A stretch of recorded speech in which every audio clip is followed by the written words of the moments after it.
موجودہ جو سیاست ہے اس کے ساتھ بھی آپ کی کوئی دلچسپی ہے؟ اصل میں سیاست میں سمجھتا ہوں کہ یہ ایک دین کا حصہ ہے، اس کا انکار نہیں ہے اور کسی نے بھی نہیں کیا.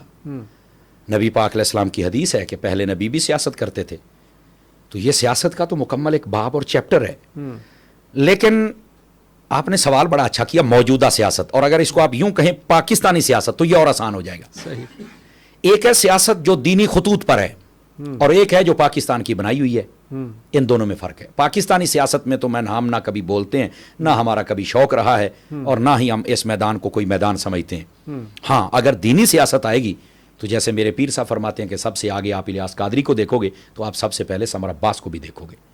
چونکہ یہ جو موجودہ سیاست ہے نا، اس کے اندر دھڑے باڑیاں، پارٹی بازیاں، عزتیں اچھالنا، قتل و غارت کرنا، بندے اٹھوانا، زمینوں پر قبضے کرنا، عزتوں پر قبضے کرنا، لوٹ مار کروانا، یہ سیاست کا نام رہ گیا ہے. سمجھ آئی نا؟ اچھا، اس میں دین کی، مسجد کی بات ہی نہیں ہوتی. دین کو، مولوی کو دبایا جاتا ہے. یہ کون سی سیاست ہے؟ یہ کون ہے؟ یہ مسلمان ہے. جن لوگوں میں بجٹ رکھنا ہو تو آپ مندر کے لیے بجٹ رکھ رہے ہیں، آپ کے لیے مسجد کے لیے بجٹ نہیں ہے تو آپ ڈوب کر ہی مر جاتے ہیں. کیسے آپ اس کو سیاست کہہ سکتے ہیں؟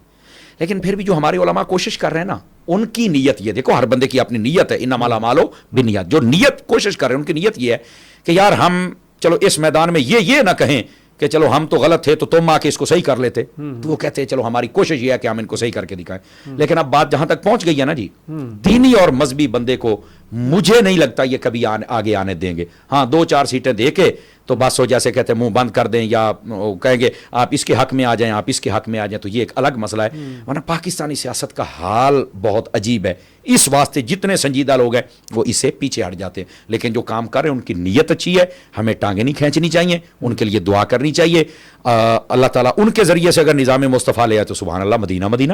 اور یہ جتنے بھی لوگ ہیں یہ اس وقت کام کر رہے ہیں، ان کے ساتھ سارے اہل سنت کے دل ان کے ساتھ ہیں اور ان کو سپورٹ کرتے ہیں.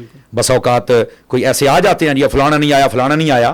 مطلب یہ کہ وہ بھی کم عقل ہیں، وہ بھی چھوٹے دماغ کے مالک ہیں، وہ بھی بیچارے مینڈک ہیں. ان کو سمجھ نہیں آئی کہ یار ہر بندہ اپنے لحاظ سے کام کر رہا ہے، لیکن آپ کی اگر مخالفت نہیں ہو رہی تو آپ کو بھی کسی کو کھینچ کر اپنے سینے میں مارنے کی ضرورت نہیں ہے. آپ اپنا کام جاری رکھیں، اللہ آپ کو کامیابی عطا کرے گا.